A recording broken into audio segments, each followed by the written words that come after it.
Hey guys, I'm here with, well, if you're alive and you're on social media, you probably know who this guy is, but Frank Mengert, he is the guy at EBM. So Frank, in case for the 7 people who live under a rock, tell us about you and EBM. So thank you. EBM, we're a national employee benefits technology provider. We work with insurance brokers, consultants, carriers to be the extension of their team when it comes to licensing technology, staffing, and we do products and services that help them win new business. So we'll go nerdy insurance, and then we'll get cooler subjects later.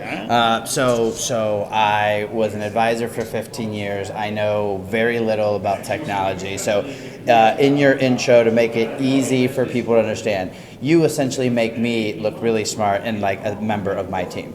You bet, and you don't have to buy any licenses, so no software. You don't have to staff for it, have people on your team. You literally call me and say, hey Frank, we got a deal, I'm trying to win a case, or we have a current client that needs technology.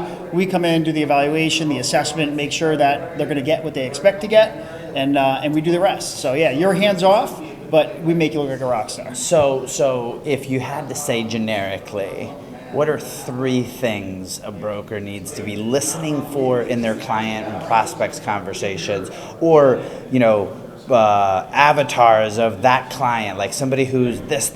What are the 3 things a broker needs to be thinking about? Well, first of all, they need to really listen. That's a big thing, is listening to the client, the small things that they complain about, especially when it comes to technology or how they're running things or what's not working. Sometimes brokers just ignore it because they're not specialty. Yeah, right. Like, oh, it's not my specialty, I leave that one alone. And that actually is a door opener for someone else to come in and say, we can help you. There's a lot of brokers that go into a client and talk about, saving them money on their medical spend, PBMs, and all this stuff, but they ignore the technology discussion. And there's a lot of pain points that HR wants to talk about when it comes to technology that these brokers aren't talking about. If you come in and change a narrative and talk about technology, their ears perk up, they start to listen, and you're going to get in there talking about tech, but then also be able to introduce all the great things that you do as a broker.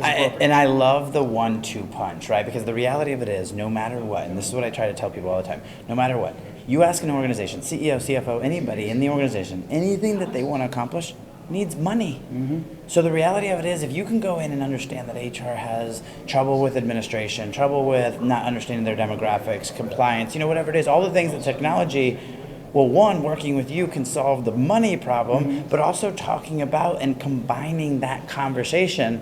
But people don't have to be the subject matter expert. They can bring you and your team in. And that's the ones that win with us are the ones that bring us in early in the conversation, especially prospecting. When we're brought in early, we talk, we set proper expectations. We don't set the client up for failure, and they go into it eyes wide open. They know sometimes clients expect technology to do things that just can't be done, and then the broker's trying to do manual magic and do all this stuff, and then they end up failing and they get fired. So yeah, we see it all the time. So to me, I hate the word, but I'm going to use it. To me, it's a no-brainer. What's the broker that says, no, I don't want to work with you, Frank? Like, why do they say no, so we can teach people what not to say? Well, so you got two demographics who we'd work with. One is our ideal client who says, we know we need technology, we know we need to attract, win, and retain business, and we don't want to be in the technology business. Those are the folks that we want to work with. Then there's a side that says, well, why don't we just do it on our own? We can license a software for $10,000 or whatever, and we'll have an account manager run it.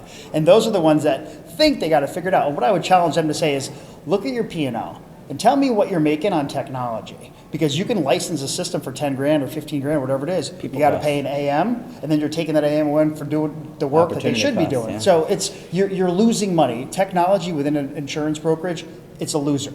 It's a loser, and that's a fact. So I would say, show me where that's a profit center, and I'll applaud that. Well, and the reality of it is, it's probably not something that somebody is an expert or even likes to do, right? So let's switch gears. Let's get out of this, because you have made a branding decision to go all in. I would say double down on social media.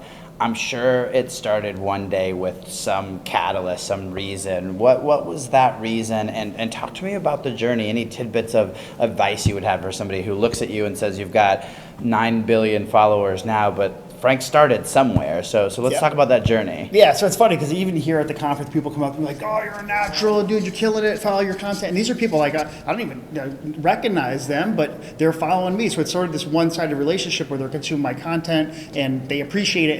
And a lot of times they're like, "I would never be able to do that." I mean, I just heard a guy told me in there. So the thing is that 2018. In May 8th of 2018, I would have never thought that I would be making content. May 9th, I met Gary Vaynerchuk, and Gary said, he said, "Where's your people at? Where's your audience?" I said, "LinkedIn." He's like, "Go all in on LinkedIn." He's like, "It's going to change your life professionally and personally." And this is Gary V, who I idolize, and it took me about 3 or 4 months to make my first piece of content. And then when I did, I was just like, I'm just going to do it. I'm going to do it once a week. And I stayed consistent, and people started to listen over and over again. And yeah, now I grew 50,000 followers. People consume from all different areas, but oddly enough, it's worked out in my favor. And I did it early, so I've been doing it now almost 3 years. But it's taken a long time to build the brand, and people respect what I say because I talk about things that are in my lane too. I don't try to get wide. I stay narrow, and people respect that. And I also share just stuff along my journey and failures, successes, and I think people appreciate the human element to my story. So if I'm taking some nuggets away, Nike cloned it, right? Just do it. Mm-hmm. It took you a couple months, even after you met the guy of content, right, Gary? 2, stay in your lane, be authentic, be consistent. Yes. What would you tell somebody not to do? Like, what do you see on there? Because I love, these are my favorite of your contents, when you kind of make fun of somebody, because I like that. And so talk to me about the things what not to do. Well, I would say you got to be patient, especially now if you're just jumping on LinkedIn now, it's going to take you some time. But I show up and talk about stuff that's very fresh in my mind, that stuff that's top of mind, and people have told me, and I'm very relatable. So it's like, oh, that guy Frank, he had a story, he did that too. Because a lot of times we walk around and we're like, God, is this me? One, right? Yeah, I'm the only one. Yeah, and then you start getting like imposter syndrome and some of that stuff. And then when you see other people have been there, and it's like, all right, I get this, I'm relatable. And you mentioned the word authentic. I think that's a key thing for me. I'm the same person you see here that you see on my videos. People get caught up in the likes and stuff like that, and don't make it about the likes. Don't make it about that. You'll get there if you're putting out good, genuine content. I just posted a picture of me and my coworker, Sims. I mean, we got great engagement on it.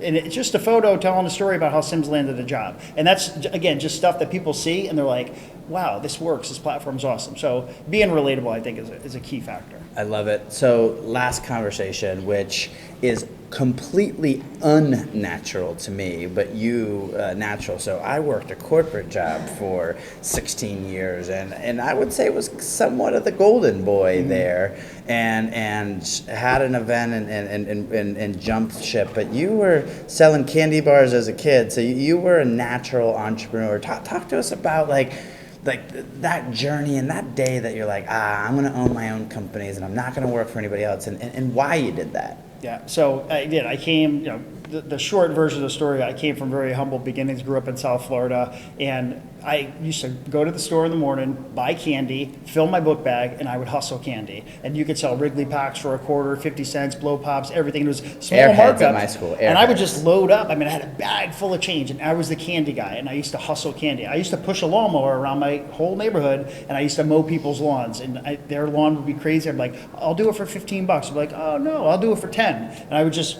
know it. I'm going to knock it out, and I'd make money. So I was always had that I wanted to make money because I couldn't get it from home. And then as I grew up, I always knew that I wanted to do something on my own. And the catalyst behind that, I had a job. I had a corporate job that I thought, they helped me go through school. I had a degree in computer science. So I was going to work in the front office. And one day I went into work and I got laid off. And they were like, you're going to be fine. I remember they told me this. They're like, you'll recover. And I was like, devastated. And I started my first business. And then I built an IT company. I had some failures and some other companies I started, but EBM is by far my most successful project, and 5 times startup founder, and it's working. So if let's go, I would say top 3, but let's just go number 1. What's the number 1 do and the number 1 don't in the entrepreneurial world?